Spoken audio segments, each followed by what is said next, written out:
It's Tunisian Tuesday. Do you ever have one of those days where you feel like you're just going backwards?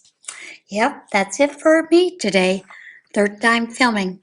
All right, today's stitch is the Tunisian reverse stitch, as well as the Tunisian reverse purl stitch.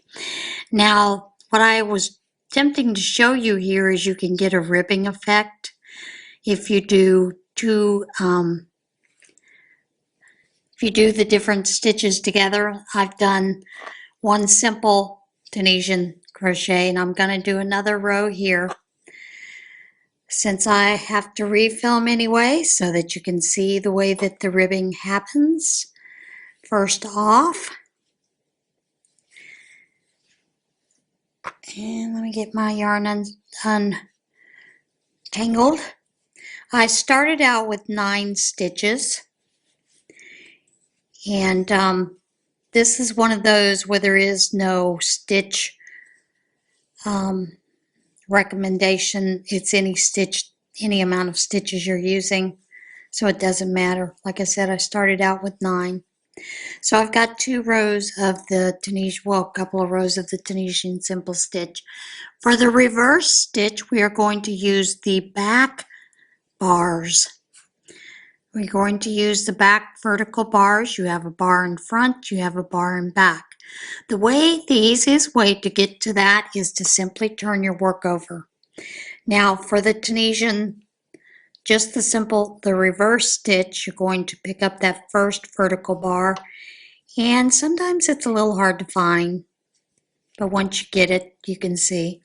And you're just going to pick up, as you would Tunisian simple stitch, in those back vertical bars. Okay? Just normal pickup. It's basically the Tunisian simple stitch in the back bar. I don't think I did that in the bar. Yeah, I did. So in those vertical bars, you're picking up those stitches with Tunisian. This is called Tunisian reverse stitch. And then for the closing stitch, you're going to pull over and go through the 2 like normal.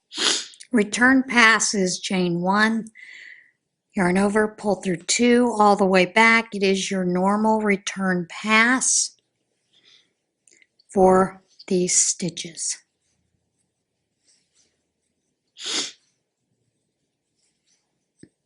Okay. So then, once again, turn your work over. That's the easiest way that I find to do it. Find that first vertical bar and yarn over. Pull through, pull up a loop. Yarn over, pull through, pull up a loop. Yarn over, pull up a loop. Going to go through it right to left or left to right, depending on if you're left-handed or right-handed. Right-handed will be going right to left. Left-handed will be going the opposite direction, will be going left to right. And then for that neat close, we come back and go through the 2, yarn over. Then it's chain 1, yarn over, pull through 2, yarn over, pull through 2, yarn over, pull through 2, all the way across. And that is the Tunisian reverse stitch. Now I'm going to go ahead and do 2 rows of Tunisian simple so that you can see the ribbing effect that happens with the 2 different stitches. And like I said, I've got 9 stitches on here.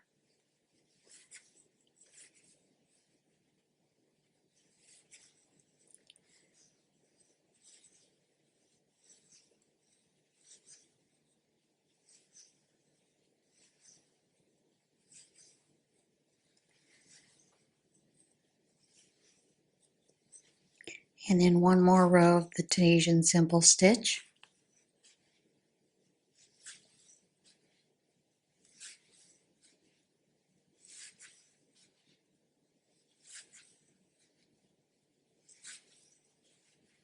And then go through those last two for our neat close. Yarn over, chain one, yarn over, pull through two all the way across.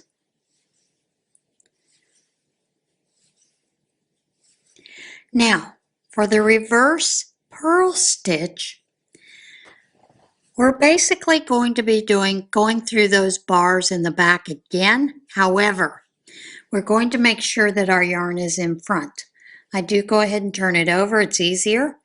So I'm going to go through that first vertical bar. My yarn is in front. Wrap it around, yarn over, pull up a stitch. Go through the next vertical bar. And make sure you're going through that back one. Yarn over, pull up a stitch. Through the next vertical bar, yarn over, pull up a stitch. Yarn over, whoops. Go through one, yarn over, pull up your stitch. Go through the back bar, yarn over, pull up a stitch.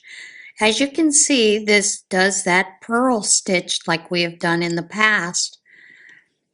And it's basically the same thing, you're just going through the back bar.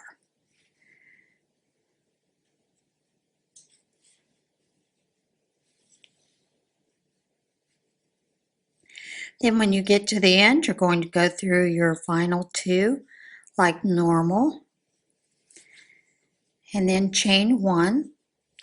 Then yarn over, go through two, yarn over, go through two, yarn over, go through two, all the way across. And I'm going to need to get a little bit more yarn here.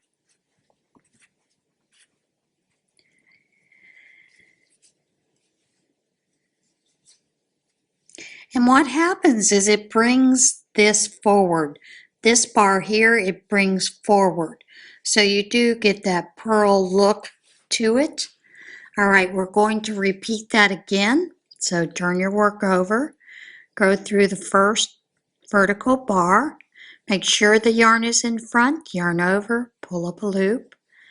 Same thing, yarn over, pull up a loop.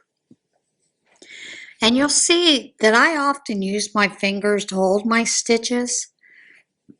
That's because I find it easier. You, of course, do not have to do that. But I find it easier to always hold the base of that stitch right here when I am pulling up the loop. Again, hold at the base, yarn over, pull up, pull up.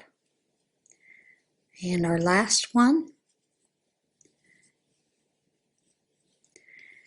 And then again, we will go through the two at the end.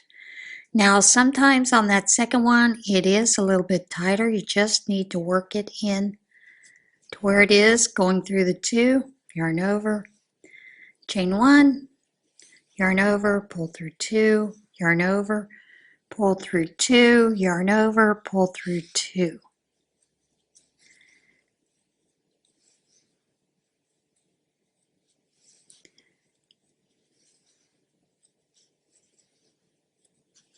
Now, you'll see here you're getting that little bit of a ribbed effect there. Hope that you can see that. You're getting a ribbed effect there. But let's look at the back. When you do the Tunisian reverse stitch, you'll get your what looks like Tunisian simple stitch here. So, and basically it's because your slant is going a different angle. Normally it would go this angle, but because you're doing reverse, it's going to change the angle. And those are the two stitches for today's Tunisian crochet. Hope you enjoyed it. All right, guys, see you soon. See you next week. I will tell you part of the reason that I am doing the Tunisian reverse and Tunisian reverse purl is because next week I am going to start Arnie's tea cow, which was a shawl using different stitches. And I think the pattern says you need about 30 ounces of a worsted weight yarn and at least a K hook with a swivel hook. I most likely will use the L hook, and I will have the cord attached. I will be doing that, showing you that as we go through separately, and then also doing more Tunisian stitches next week. All right, guys, see you guys next week. Bye.